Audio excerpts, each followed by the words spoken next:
Friends, good morning, good afternoon, or good evening, depending on when you're viewing this devotional.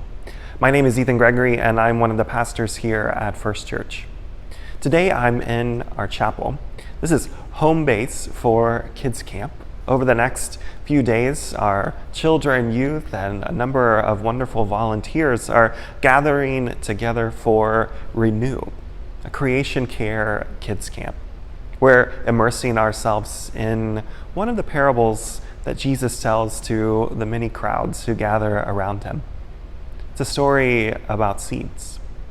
Seeds that are planted in rocky soil, seeds that are planted in soil with all kinds of thorns, and seeds that are planted in good soil. Seeds that can grow to be and become all that God has intended them to be. This story reminded me of our worship series that we've been digging into in worship each Sunday, and particularly the sermon from yesterday. Yesterday we read the story of the woman at the well. It takes up almost the entire 4th chapter of the Gospel of John. A Samaritan woman is going out in the middle of the day, the high heat, to go and draw water. She doesn't want to talk to anybody. She's had a rough life. She keeps to herself. The pressure of conversation just is often quite filled with grief, with sadness, and with judgment. But to her surprise, she meets Jesus there. He asks her some questions. He seems to know her well. And he asks her for some water. And in the midst of their exchange, she turns the question back around because he has told her that he has life-giving water. Verse 14 puts it this way: "But whoever drinks from the water that I will give will never be thirsty again. The water that I give will become in those who drink it a spring of water that bubbles up into eternal life." In this story, Jesus is inviting this woman to come out of her shell, to remember again who she is, that she is beloved by God, and that God is inviting her to be and become all that she can, all that she might be. As Reverend Karyn was preaching from this story, she told snippets of her own story, particularly things that have been difficult in previous years.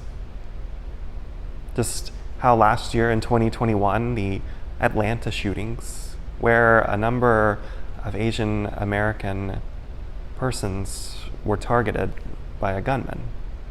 Karyn told of how that story hit her to her core. People who looked like her, of her identity, were targeted. And those around her and her church didn't understand. Karyn also talked about how she's learning to be both a pastor and an Asian American, living into all of her identities, living into the fullness of who she is.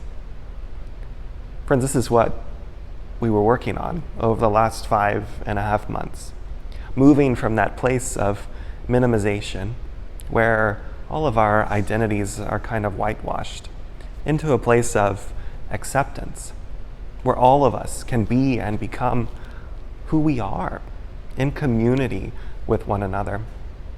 Karyn's stories resonated with me.